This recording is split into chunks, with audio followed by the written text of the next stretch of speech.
Live mula sa GMA Network Center, 20 taon nang nakatutok, 24 oras.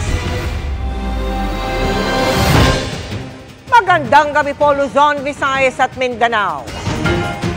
Pinaghahanap ngayon ng 5 taong gulang na batang babae sa Angeles sa Pampanga na huling nakita nitong linggo, ika-17 ng Marso. Nakuhanan pa ng CCTV ang bata habang naglalaro sa gilid ng kalsada bago mawala hanggang bitbitin siya ng isang hindi kilalang lalaki. Labis ang pag-aalala ng nanay ng bata na nanawagang ibalik na ang kanyang anak. Narito ang pagtutok ni Oscar Oida. Ilang araw na ring halos walang tulog at balisa si Helen de la Cruz. Maya't maya kung maglibot para hanapin ang nawawalang 5 taong gulang na anak na si Ali. Malungkot sobra po. Sakit po kasi maliit pa po yung anak ko. Hindi pa po niya kayang anin yung sarili niya po. Kaya po nagmamakawa po kung sino po makakita ng anak ko. Sana ibalik po. Kasi po masakit po na nawala po yung anak ko dito sa bahay po. March 17 ng umaga nang maiwan si Ali sa pangalaga ng kanyang lola sa bahay nila sa Barangay Balibago, Angeles City. Humingi po siya ng pagkain. Ngayon sabi ko sandali magsasangag ako. Ngayon nakita ko siya naglalaro pa dyan. Nung may itinapon akong kaprasong plastic sa basurahan. Napansin ko bukas yung gate. Tinawag ko, walang sumasagot sa akin. Lumapit ako sa gate, tinawag ko siya. Walang sumasagot. Sumilip ako, wala rin. Ngayon, sinara ko yung gate, pumasok ako. Tiningnan ko lahat ng kwarto, pati sa mga anak ko, lahat sa kanilang, pati sa ilalim ng lamesa hanggang sa banyo. Wala siya. Yung bata po, hindi siya katulad ng normal na bata na medyo may delayed siya sa personality niya. Tsaka may bali siya sa binte. Kaya nag-aalala po kami sa kanya. Nakuhanan pa ng CCTV na patakbo-takbo sa lugar si Ali hanggang gumapang ito paakyat sa isang footbridge. Maya-maya, makikitang dala-dala na ito pababa ng isang lalaki. Nakasombrero na at nakamask. Nilagyan niya ng sombrero yung bata. Based on the footages na CCTV, papunta, isinakay yung bata, isang lalaki, kumuha sa bata, isakay sa jeep, papunta sa station, yung papunta sa doon sa may station 1. So from there, may binabaan na isang place ulit, sumakay ulit ng So doon nagbabak ulit kami ng CCTV saan niya dinala yung bata. Pangako ng pulisya, di sila titigil sa paghahanap kay Ali at panawagan nila sa nakuha ng may bitbit sa bata. Kung maganda intention niya, baka yung bata nakita niya na naglalakad, walang kasama, pwede pong pakisoli na po sa malapit na police station, barangay. Kuya, kung naririnig mo na nandito kami na nagkipag-usap sa'yo, sana isoli niyo na po yung anak ko. Maawa naman po kayo, sana bibalik niyo na po sa amin yung bata. Parang awa niyo na po. Para sa GMA Integrated News, Oscar Oida, nakatutok, 24 oras. Patay matapos habulin at paghahampasin ang isang alagang aso sa Camarines Sur. Katwiran ng suspect, perwisyo at may kinagat na ang aso sa lugar. Nakatutok si Jessica Calinog ng GMA Regional TV Balitang Bicolandia. Hindi lang basta hinabol. Hinampas din ng kahoy ng lalaking ito ang nakasalubong niyang aso. Nakasako! Siguro nakasako na ta. Tinigbak na lang mo. Masiguro man kami. Ako na nga ni mga laban. Grabe man. Hindi po nagtigbak. Ako, saka so darwang nagpatabang po ako. Tabi naman na mukha. Gata talagang kuwala. Pero saan? Ilabas mo na. Nang ilabas sa sako, kumpirmadong patay na nga ang aso. Birthday kayo po! 3 taong gulang pa lang ang golden retriever na si Kilua. Alas 6 po ng umaga, nagising po ako, wala po si Kilua sa tabi ko. Kasi po, tabi po kaming natutulog niyan. So, bale mga around 6 a.m. po, hinahanap po namin siya. Base sa CCTV, pasado alas 5 ng madaling araw pala, naakyat ni Kilua ang rooftop ng kanilang bahay bago ito tumalon mula roon. Isang dumadaang residente naman ang dinambahan ni Kilua, kaya nagpatulong sa humampas sa aso. Yung aso, tumawid doon. Nung nakita kami, yung inaano ko yung matanda, bumalik. Talagang ako naman sinakmal. Buti na lang, dito lang yung tama ko. Dito sa paa. Tapos noon, yung pumasok yun doon sa tindahan namin. 2 nang nakagat eh. Yung matanda, ako, pati yung asawa ko, kakagatin pa.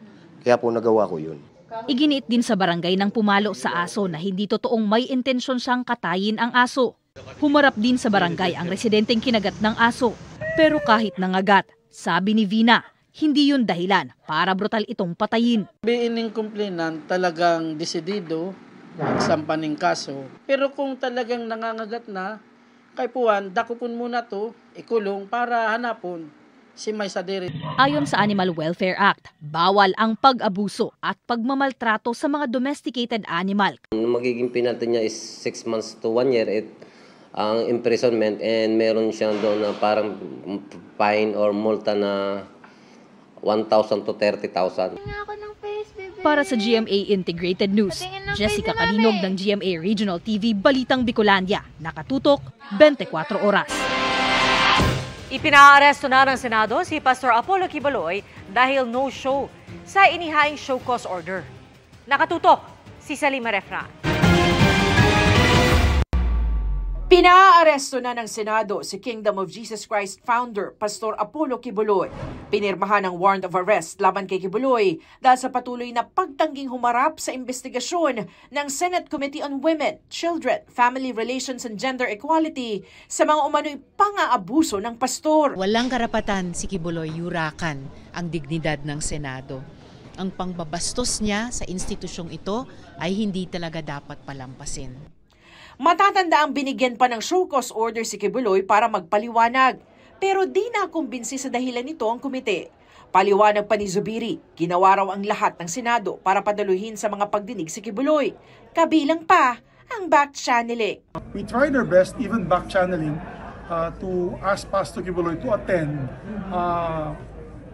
the best possible way we can through other intermediaries, pero ayaw talaga niya pumunta dito. So we have no other choice but to issue the warrant of arrest.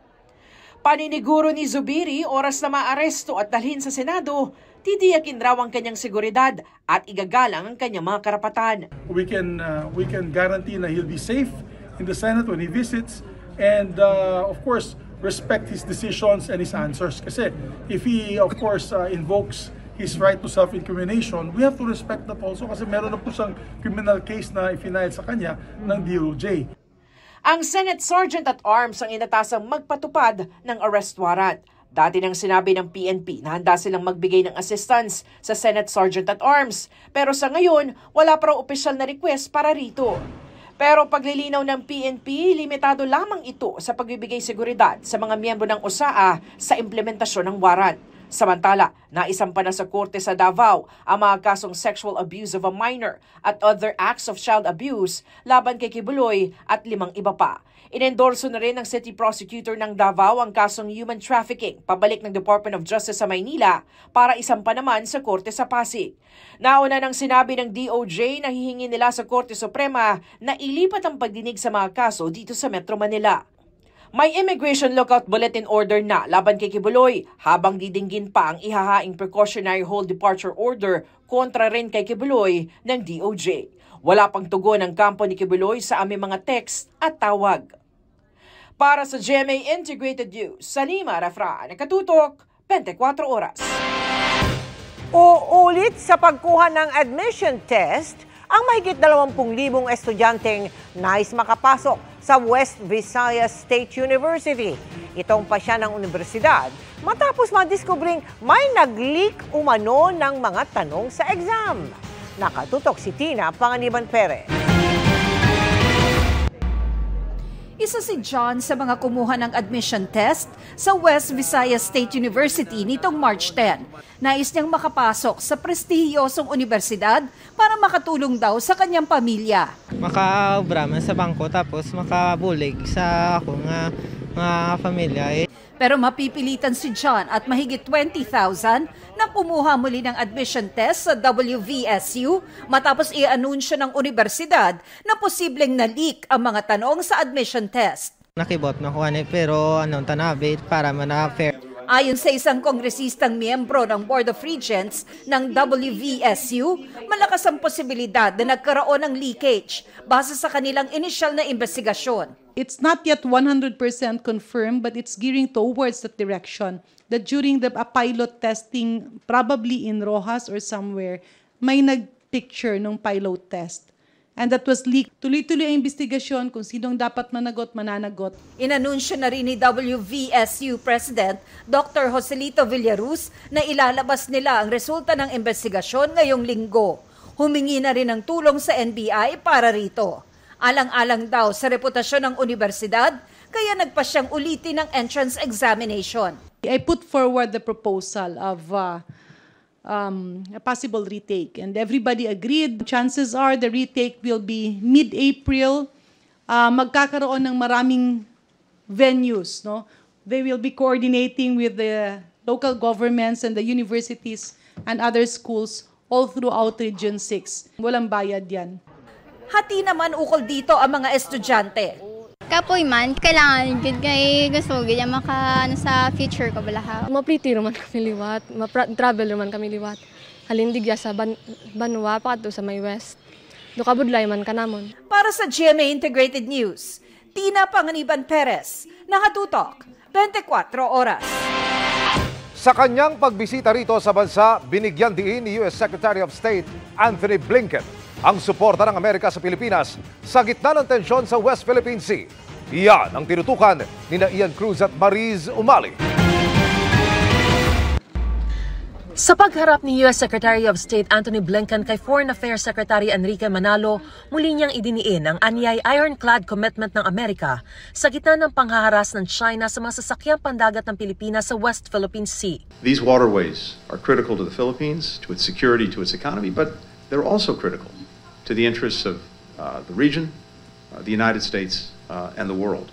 It's why we stand with the Philippines and stand by our ironclad defense commitments, including under the Mutual Defense Treaty. Article 4 extends to armed attacks on the Filipino Armed Forces, public vessels, aircraft, including those of its Coast Guard, anywhere in the South China Sea.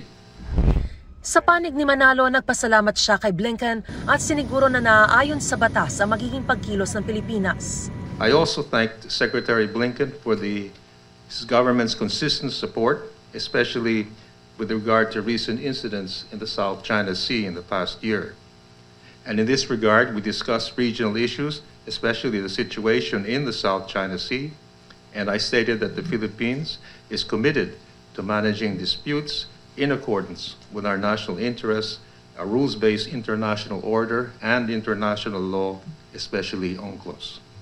Kabilang pa sa kanilang napag-usapan ang lalo pang pagpapaigting ng alyansa ng dalawang bansa, partikular sa seguridad, depensa at ekonomiya sa pamamagitan ng mas makabuluhan daw na investment. Sa loob ng 3 linggo, nakatakdang magtungo si Pangulong Bongbong Marcos sa Washington, D.C. sa Amerika para sa isang trilateral leaders meeting sa pagitan nila ni U.S. President Joe Biden at Japanese Prime Minister Kishida Fumio na ayon kay U.S. Secretary of State Antony Blinken ay napakahalagang plataporma para maitaguyod ang katatagan at mas mapalalim pa ang kapayapaan.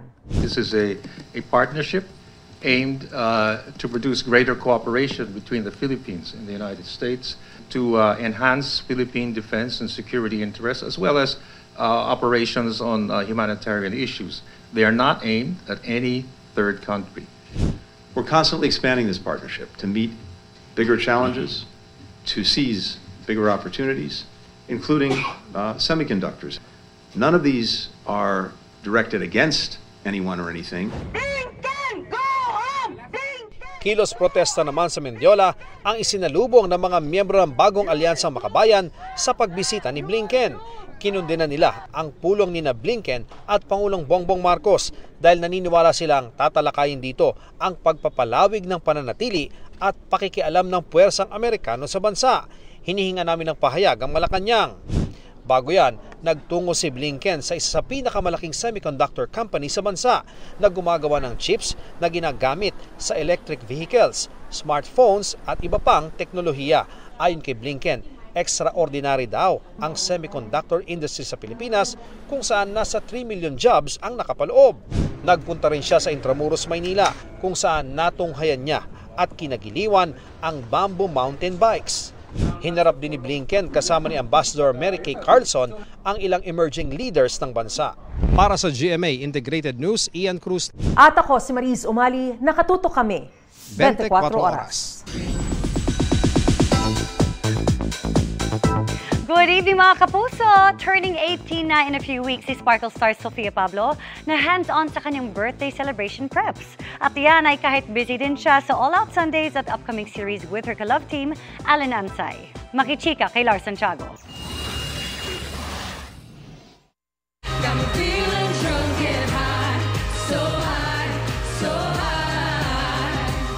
Patikim pa lang ang bonggang production numbers na yan sa All Out Sundays. Under the sea, under the sea.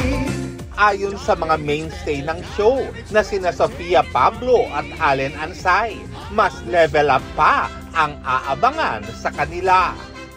This coming Sunday, naka-spotlight ang pasabog performances sa OPM Festival. Talagang lahat ng prod, lahat ng mga, kumbaga yung kinasanayan namin na bago lahat. Parang giveaway din sa mga manonood na mas ibigay pa namin yung buong makakaya namin. As in, everything is new. Pati kami nasa-surprise sa mga kaganapan.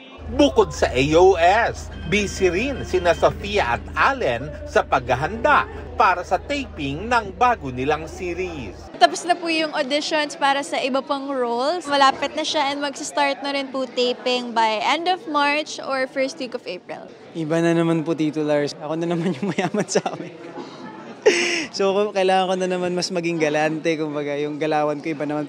Sa kabila ng pagiging busy sa career, hands-on pa rin daw si Sofia sa kanyang debut party next month. Ang kanyang pre-debut pictorial, ginawa pa sa Taiwan. Ang saya lang po kasi hindi ko ini-expect na ang lamig po pala para siyang Japan. Eh, yung theme po ng pre-debut ko is Tropical Hawaiian. Isipin niyo po nakapang-Hawaiian ako sa Japan weather. Maging si Allen, getting ready na raw para sa special day ni Sofia. May nakahanda na kaya siyang birthday gift? Meron na po, pero secret pa rin yun. Napaka-special nito. Galing from my heart. Lars Santiago, updated sa showbiz happening. Halos isang linggo bago ang Semana Santa, may mga bumabiyahe na pauwi ng probinsya o bumibili ng tiket ngayon pa lang. Ang mga paghahanda sa inaasahang dagsa ng mga pasahero sa pagtutok ni Bernadette Reyes. Sa susunod na linggo pa ang biyahe ni Sherry May papuntang Bicol para makasama ang kanyang pamilya. Pero ngayon pa lang, bumili na siya ng tiket sa Parañaque Integrated Terminal Exchange o PITX. Maraming tao pag kung kailang malapit na yung Holy Week para hindi kami gahol pagkuha ng tiket po. Si Marife bumiyahe na ngayong araw pabalik na Occidental Mindoro galing naman sa bakasyon sa Maynila para makaiwas sa siksikan sa terminal sa Holy Week. Mahirap po, siksikan. Pagdating na naman po sa pier, Batangas, mahirap po ang may stranded. Ito yung isa sa mga ticketing booth dito sa PITX. Sa ngayon, madalang ang dating ng mga pasahero. Pero ayon sa ilang mga dispatcher, habang papalapit ang Holy Week, maaari raw magkagipitan ng ticket sa ilang mga ruta. Miyerkules Santo, nagkakaubusan na rin. At tanghali pa lang mambus na yung ticket. Bicol, Cagayan de Oro at Davao ang ilan sa mga biyaheng kadalasang mabilis mapuno. In-ensure naman po natin na lahat ng passengers na gustong mag-walk-in at that time, mas makakapunta pa rin naman po sila sa Bicol. Nagpipila na kami for special permit during the Holy Week. Tinatayang aabot sa 1.7 million ang mga pasahero sa PITX ngayong Semana Santa. Sa Biyernes, inaasahang magsisimula ang dagsa ng mga pasahero. We encourage our passengers to book in advance. So, it's either sa online po or dito sa terminal. Sa mga tren naman, pansamantalang sususpindi ng LRT1 operations mula Baclaran Station hanggang Fernando Poe Jr. Station at pabalik sa March 27 hanggang March 31 para bigyang daan ng preventive maintenance activity at mandatory testing activities para sa Alstom signaling system para sa LRT1 Cavite Extension Project. Tigil operasyon din ng LRT2 sa March 28 hanggang March 31 para rin sa maintenance activities at paiikli ng operating hours mula Miyerkules Santo. Pati MRT3 magtitigil operasyon mula March 28 hanggang March 31 para rin sa maintenance activity. Mananatiling accessible ang MRT stations na malapit sa pick-up at drop-off points ng EDSA Bus Carousel. Balik ang regular operations ng mga nasabing tren sa April 1. Para sa GMA Integrated News, Bernadette Reyes, nakatutok 24 oras. Dahil umano sa di pagsustento at pang-aabuso, tuloy rang na-bypass ang promotion sana ng isang general ng AFP. Kasunod niya, isang ginang na inabuso rin umano ng dating mister na general ang dumulog sa Senado. Nakatutok si Mav Gonzalez. Matapos magsumbong ng pang-aabuso at hindi pagbibigay ng sustento ng misis ni Colonel Ranulfo Sevilla, ang Deputy Commander ng AFP Special Operations Command, tuluyan ang na-bypass ng Commission on Appointments ang promotion niya bilang Brigadier General. Sa pagdinig ng CA kanina, lumabas na hindi pa pala nakakasunod si Sevilla sa payo ng komite na ibigay ang kalahati ng base pay niya at bayaran ang matrikula ng mga anak niya. Paliwanag ni Sevilla, hindi malinaw sa kanya na may halaga pala siyang dapat ibigay. With all due respect, Your Honor, it was not really mentioned how much. That's why, as I said, I am much willing now. This is the only time that I learned that it's 50% of my base pay. I am willing to submit to that dahil alam ko naman po para sa mga anak ko. Sa huli, sabi ni Sevilla, kahit 50,000 pesos buwan-buwan, handa siyang ibigay mula sa 136,000 niyang base pay. May iba pa raw kasi siyang bayarin at anak na sinusuportahan, kaya hindi niya kayang ibigay lahat. Sa closed-door meeting, napagkasunduan na ang halagang isusustento ni Sevilla sa pamilya niya. We decided to bypass him na he will comply dun sa hiningi namin. Kung hindi niya kinukomply yun, talagang mawawala yung Westar na pinaganapan niya. Kaya balik Colonel si Sevilla. Pero nanawagan pa rin ang misis niya sa AFP na imbestigahan ang mga alegasyon sa kanya. Maghahain din daw siya ng kaso sa civil courts.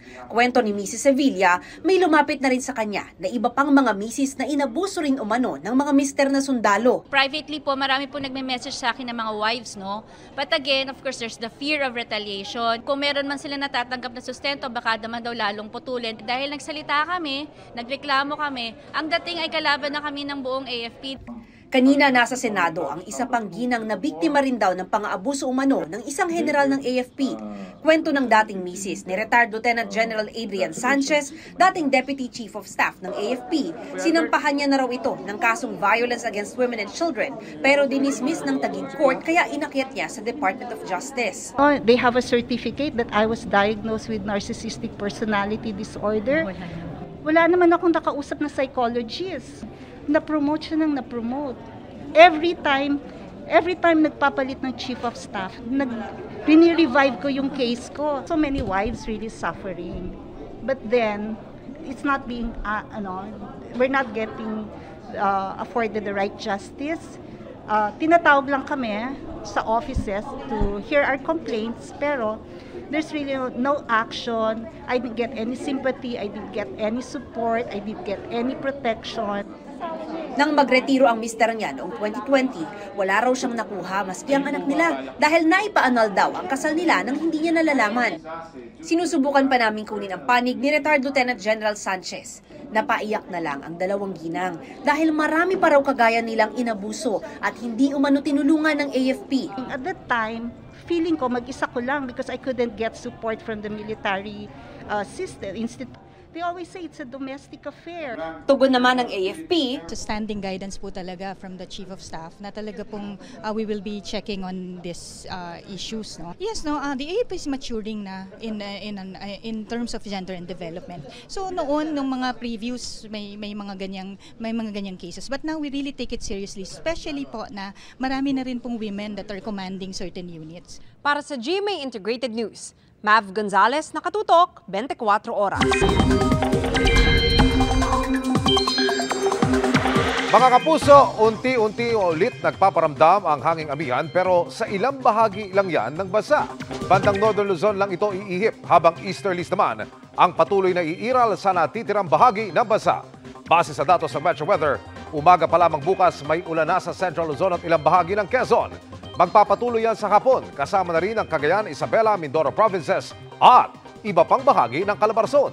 Sa Metro Manila, gaya ng naranasan kanina sa ilang bahagi ng Quezon City, posible ring umulan bukas kaya huwag kalimutang magdala ng payong kung lalabas ng bahay.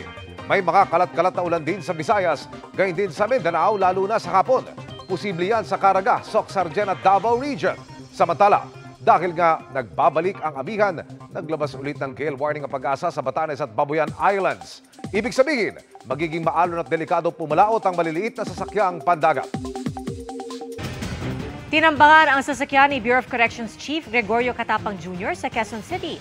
Hindi na ito sakay si Catapang at papunta pa lamang para sunduin ang isa pang opisyal ng Bucor na si Deputy Director General for Administration Al Pereras. Sabi ni Pereras, Pebrero pa raw ay nakakatanggap na siya ng banta sa kanyang buhay. Nakatutok si June Veneracion. Wasak ang salamin sa likod ng pickup na ito ni Bureau of Corrections Chief Gregorio Catapang Jr. nang tambangan ng mga hindi pa nakikilalang suspect sa Skyway kaninang umaga. Wala namang nasaktan sa mga security na sakay nito. So, nung binaril nila, nakita na hindi pumasok yung bala. Kasi nga bulletproof yung sasakyan. And then nung nakita na hindi uubra yung ambush nila, nag-exit na lang sa nagtahan. Ang pickup ay matagal na palang pinahiram ni Catapang sa kanyang Deputy Director for Administration na si Al Pereras. Papunta ang pickup sa Quezon City mula Bucor para sunduin si Pereras. Sir, tingin mo ikaw ang target? Yes, wala nga iba. Ako lang gumagamit sa sasakyan na yun. Patagal ko na magisuntukan sa akin ginagamit sa sasakyan na yun. Pebrero pa raw nagsimulang makatanggap ng banta sa kanyang buhay si Pereras na Deputy Director for Administration at hepe ng Legal Division ng Bucor. Ako meron ako na sa utak ko sino yun eh. Pero hindi ko man nasasabihin dahil pinaimbestigahan ko mabuti. Meron nagkapagbalita sa akin na bibirahin ako. Ayaw munang idetalye ni Pereras ang posibleng motibo pero pwedeng may kinalaman daw ito sa kontrata at di pa pang transaksyon sa Bucor. Bibirahin nila ako dahil malaking perang mawawala sa kanila. Huwag naman ganun, sabi ko. Umares naman sila. Dahil ako, sumusulat lang ako, nagre-recommend lang ako eh. Magdaragdag ang Bucor ng security para kay Pereras habang iniimbestigahan kung sino ang may pakana ng ambush. Para sa GMA Integrated News, June Veneracion, nakatutok, 24 oras. Hindi basta-basta pwedeng magpatupad ng internet voting para sa mga nasa abroad kung walang batas. Ayon po yan sa Senate Minority Leader. Inusisa rin sa Senado ang naging performance sa ibang bansa ng Miro Systems na magsusupply ng mga makina para sa susunod na eleksyon. Nakatutok si Mav Gonzalez. Sinagot ng Miro Systems ang pang-uusisa ng Senate Committee on Electoral Reforms, lalo't Miro ang magsusupply ng automated election system para sa 2025 national and local elections. The track record of Miro was not very good. In Congo, for example, in the Democratic Republic of Congo, 45.1% of all polling stations experienced problems with the technology. The 45.1%, that is a very over-exaggerated percentage. If it's not 45, how much? How much failure was there actually? We do not have the actual percentage, but there are only a few malfunctions. And also, the 45% to 45.1% is really due to the delay in the logistics. Logistics is out of our scope of our company. We only deliver to only key cities, and then the Election Commission are the ones who are in the scope of doing the logistics. Bukod sa Congo, inungkat din ang nangyari raw sa Iraq kung saan nag-supply din ng Meru. 75% of voting machines malfunctioned in Iraq. In Iraq, votes were finally counted manually. Pinabulaanan niya ng Meru. Transmission daw ang nagkaaberya sa early voting, hindi voting machines. That's less than 1% for transmission failure. Okay, transmission failure. Okay, it was not the machine that was failed. There was no defects or problems with the machines. Rather, the incumbent was persistent on doing the manual recount. The results came out 99.9% accurate of the tally results with our machines. And so, therefore, Iraq also is continually using our systems. Idinemo rin ng Meru ang mga makinang gagamitin. Pagdating sa logistics at training ng mga tao, Meru rin ang hahawak. Tanong tuloy sa komisyon. Are you prepared to undertake a manual count? Mano-mano tayo nito. Pag nag-glitch yan. Na-test naman po namin yung mga machines and in all fairness, nandiyan po sa labas lahat ng machines dinala ng Meru. We will be leasing new machines. Hindi po ito old machines. New machines, and again, we will be having our contingency measures or procedures that will be set in place for the automated election. Inusisa rin ang Filipino company partner ng Meru na construction ang negosyo. What is a construction company doing involving itself in election systems? When we form the group, each one has its own responsibility. They will be a financial supporter because of the amount that is involved in investing for the project. Sabi ni Senador Risa Ontiveros, ang address at officers ng partner ng Meru ay pareho ng sa isang blacklisted company ng Department of Public Works and Highways. Ipinasampina na sila para sa susunod na pagdinig ng Senado. Kaugnay naman ang isinusulong na internet voting, iginiit ng Minority Leader na kailangan muna ng batas para rito. Mukhang mapapahirapan din daw ang OFWs dito. The OFWs are very confused.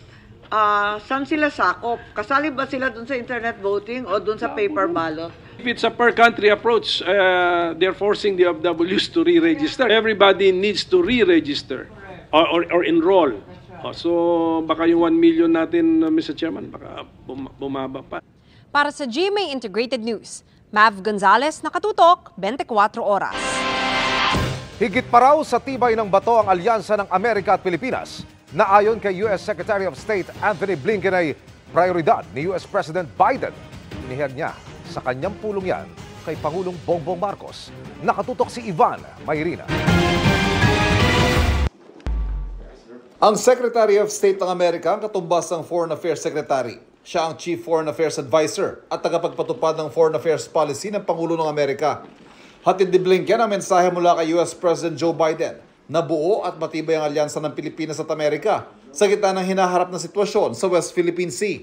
But I think so important to us is even as we're dealing with those other challenges, our focus, our engagement, our commitment to the Indo-Pacific writ large, and to the relationship, the alliance between the United States and the Philippines in particular, is more than rock solid. It's an absolute priority for President Biden, and it's why he has to be Nagpasalamat ang Pangulo sa pagbisita nito ni Blinken na ikalawa na sa kanyang administrasyon. Sa gitna ng maraming isyu kinakaharap ng dalawang bansa, kabilang ang tensyon sa Indo-Pacific region at sa South China Sea. I hope that all these efforts you're making are met with some success, because it is of great importance to us, as you well know, as you have said, as we have just spoken about before. These things are somehow toned down. I can't see how you're going to do it, but I hope that some easing of tension from these we will see in the near future. Kasabay ng pagbisita ni Blinken, kinumpirma ng White House sa magkakaroon ng Trilateral Leaders Summit sina Pangulong Bongbong Marcos, US President Joe Biden at Japanese Prime Minister Fumio Kishida. Gagawin ito sa Washington, D.C. sa Amerika sa April 11. May hiwalay ding pulong sina Biden at Marcos. Ang Japan at Amerika ay kabilang sa mga bansang hayagang sumusuporta sa posisyon ng Pilipinas sa West Philippine Sea at nagsusulong sa pagsunod sa international law at isang malayang Indo-Pacific region. New horizon of cooperation is also incredibly promising. but it's building on the very strong foundation in our countries where we have the same priorities, whether it's economic development, whether it's dealing with climate change, with food security, of course upholding international law. All of these things are front and center. Magaganap ang pagpupulong na ito sa panahong mas nagiging agresibo ang China sa ikinikilos sa West Philippine Sea na patuloy naman pinapalaga ng Pilipinas. Sa isang pahayag, sinabi ng tagapagsalita ng Chinese Foreign Ministry na wala raw karapatan ng Amerika na makialam sa maritime issue sa pagitan ng Pilipinas at China dahil hindi raw ito kasali sa issue sa South China Sea. Dagdag nito, isasagawa raw ng China ang anumang kakailanganing hakbang para depensahan ang karapatan at interes ito sa South China Sea. Para sa GMA Integrated News, ako si Ivan Mayrina. Nakatutok 24 oras. Nirerespeto ng kampo ni Pastor Apollo Kibuloy ang inilabas na warrant of arrest ng Senado. Yan po ay ayon sa pahayag na inilabas ng kanyang abogadong si Attorney Elvis Balayan. Pero uubusin daw nila ang lahat ng mga paraang legal para maprotektahan ang mga karapatan ni Kibuloy na hindi raw dapat ipasawalang halaga. Ipinasight in contempt ng komite sa Senado ang pulis na pangunahing suspect sa pagkawala ng pageant contestant na si Catherine Camilon. Nakatutok si Jonathan Andal. Your Honor, nagsasabi po ako ng totoo. Wala kang ebidensya na hindi kayo boyfriend. Hindi mo siya girlfriend. Wala kaming relasyon, sir. Wala. I am not satisfied with your explanation. Sa kanyang unang pagsalang sa pagdinig ng Senate Committee on Public Order and Dangerous Drugs, hindi kinagat ng mga senador ang pag-iit ni Police Major Alan De Castro na hindi sila magkarelasyon ng nawawalang beauty pageant contestant na si Catherine Camilon. Si De Castro ang pangunahing sospek sa pagkawala ni Catherine na noong Oktubre pa huling nakita. Nauna nang sinampahan ng reklamong kidnapping at serious illegal detention si De Castro at 3 iba pa. Patuloy ang pagtanggi ni De Castro sa kabila ng pagsabi ng NBI at PNP-CIDG na meron silang mga testigo at mga larawan para patunayang magkarelasyon sina De Castro at si Catherine. Kaya maya-maya pa, minumungkahi ko po sa ating komite na ma-cite in contempt si Ginoong De Castro. I so move, Mr. For lying. Chairman. Opo. For lying before this committee. Matapos ma-contempt agad, pinadetain si De Castro. Sa investigasyon ng pulisya, si De Castro umano ang huling kasama ni Catherine bago siya napaulat na nawawala. 5 buwan nang pinaghahanap si Catherine pero wala pa ring linaw kung ano ang kanyang sinapit. Kaya ang kanyang ina, abot-abot ang pag-aalala. Napakahirap sa loob namin bilang pamilya. Hanggang ngayon wala ho kaming naiintindihan. Wala ho kaming alam kung nasan ho talaga ang aming anak. 5 buwan na ho, sir. Para sa GMA Integrated News, Jonathan Andal, nakatutok 24 oras.